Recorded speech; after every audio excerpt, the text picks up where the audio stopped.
देखिए, जो भी वेनेजुएला में हुआ है वो यूनाइटेड नेशन के चार्टर के खिलाफ है, अंतर्राष्ट्रीय कानून का उल्लंघन हुआ है।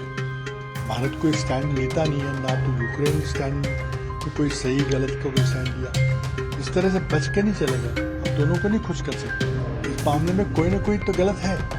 कांग्रेस के दिग्गज नेता और महाराष्ट्र के पूर्व मुख्यमंत्री पृथ्वीराज चौहान ने मंगलवार को केंद्र सरकार पर आरोप लगाया कि उसने अमेरिका द्वारा वेनेजुएला के राष्ट्रपति निकोलस मादुरो को अगवा करने की घटना पर कोई भी स्टैंड नहीं लिया। उन्होंने चेतावनी दी कि ऐसी घटना भारत के साथ भी हो सकता है। उनका कहना है कि अमेरिका ने वेनेजुएला के साथ जो किया वह संयुक्त राष्ट्र के नियमों का उल्लंघन है। हाल ही ऑपरेशन सिंदूर पर विवादित टिप्पणी करने की वजह से चौहान बीजेपी के निशाने पर आ चुके हैं। कांग्रेस नेता पृथ्वीराज चौहान का कहना है कि वेनेजुएला में जो कुछ हुआ वह संयुक्त राष्ट्र चार्टर के खिलाफ है। देखिए, जो भी वेनेजुएला में हुआ है वो यूनाइटेड नेशन के चार्टर के खिलाफ है, अंतर्राष्ट्रीय कानून का उल्लंघन हुआ है।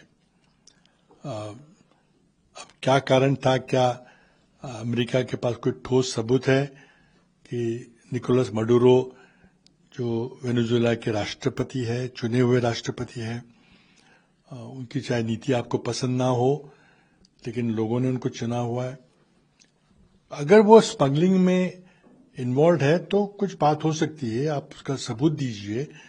लेकिन जिस तरह से अमेरिका ने इराक पर हमला किया था ये बताकर कि सद्दाम हुसैन न्यूक्लियर हथियार बनवा रहे हैं, जो आगे जाकर सब झूठ निकला, क्या इसी तरह से ये बोगस क्लेम है कि मडुरो स्वयं ये तस्करी कर रहे हैं ड्रग्स की?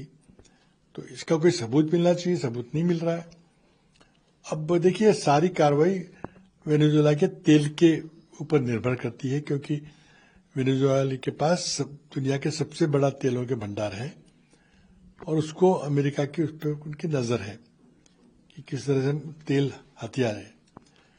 तो अब देखिए, इंटरनेशनल कम्युनिटी ने, कई देशों ने इसकी निंदा की है। हमेशा की तरह भारत चुप बैठा हुआ है।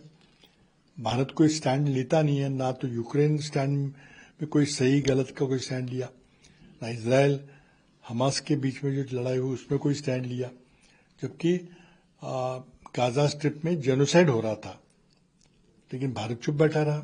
और अब की बार भी गोल मटोल बात करके हम चुप बैठे, दोनों तरफ से दोनों को खुश करने की कोशिश कर रहे हैं और प्रधानमंत्री अपनी छवि को बता रहे हैं। देखिए, आज अगर हम कहते हैं कि भारत हमारी तीसरी नंबर की अर्थव्यवस्था है तो आपको स्टैंड लेना पड़ेगा।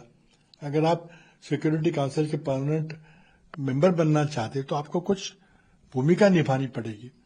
इस तरह से बच के नहीं चलेगा, अब दोनों को नहीं खुश कर सकते।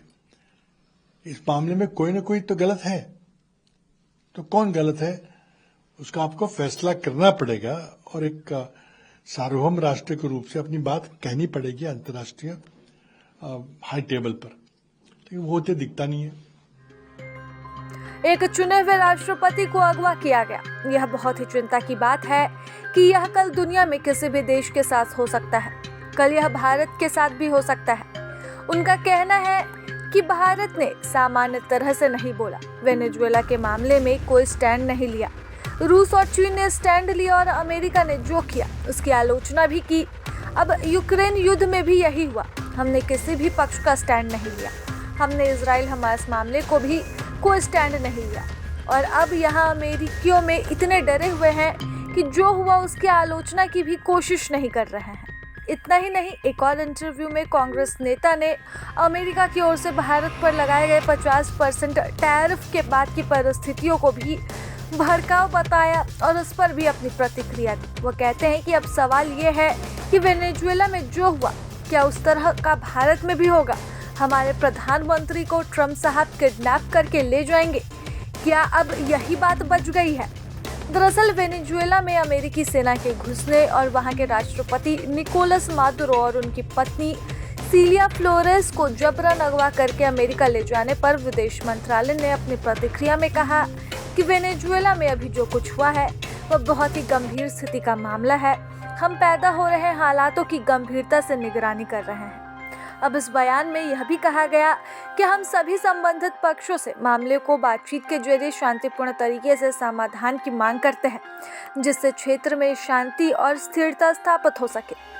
काराकास में भारतीय दूतावास भारतीय समुदाय लोगों से संपर्क में है और हर संभव सहायता देते रहने की बात कह रहे हैं। अब पृथ्वीराज चौहान ने इस बयान पर ही विवाद खड़ा किया और सीधे तौर पर कहा कि भारत ने इस पूरी घटना पर अपना कोई भी स्टैंड नहीं लिया है और न ही किसी अन्य घटना पर अपना स्टैंड ले रहा है। अब कांग्रेसी नेता के इस बयान पर खूब बवाल मचा हुआ है। प्रभातखबर.com, विश्वास वही, रफ्तार नहीं।